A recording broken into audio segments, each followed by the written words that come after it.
On the day of our wedding anniversary, I found out I was pregnant. I slipped through the rain to the private lounge where Daryl was spending the evening, wanting to surprise him. Outside the door, through the gap left ajar, I heard him talking with his friends about a surprise he had planned for our wedding. Josephine still has no idea she's been sleeping with both of us. Every winter, I send my twin brother to take my place with her. Through the crack in the door, amid the roar of laughter, I caught sight of a man who looked almost identical to Daryl. Imagine the look on her face at the wedding when she sees that video of my brother on top of her. I clutched the pregnancy test results in my hand, ready to storm in and demand to know why he'd done this to me. But then I heard Daryl's voice again. Sarah's career has taken off. Josephine served her purpose. Sure, she lost her family and her career because of me, but I gave her a few good years of the high life. I'd say we're even. The casual indifference in his tone sent ice through my veins. A man who had done everything in his power to hurt me for the sake of another woman. I was done with him. And everything he had stolen from me, I would take back, every last piece.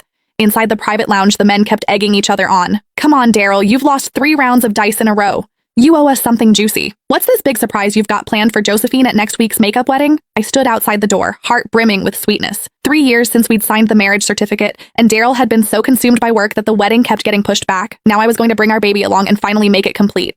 Ha! Bro, Josephine is such a fool. She has absolutely no clue you've got an identical twin brother. What do you guys think? If she finds out at the wedding that the man keeping her warm every winter was actually me, and then she sees our little bedroom video, will she lose it right there on the spot? The laughter inside swelled even louder. My legs buckled, and I nearly collapsed. I stepped forward, pressed myself against the door frame, and peered through the gap. Beside Daryl sat a man with the exact same face. Daryl leaned back on the sofa and clapped him on the shoulder. Vincent Sanchez, I owe you for these past 2 years. Your visits made it possible for me to be with Sarah. The man exhaled a stream of smoke, the haze blurring his features.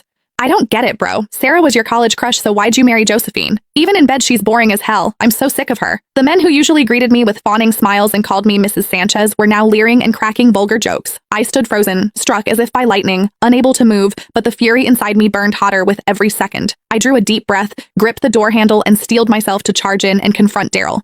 Then the words from inside stopped me dead. I was only ever with her for Sarah's sake. At the sound of that name, my fingers tightened around the pregnancy report until the paper crumpled. There was a tenderness in Daryl's voice I had never once heard before. Sarah went abroad right after college to chase her dream of becoming a jewelry designer. By the time I wanted to go find her, she'd gotten married. Later, when the international jewelry design competition came around, Sarah was so anxious about Josephine entering the same contest that she couldn't sleep.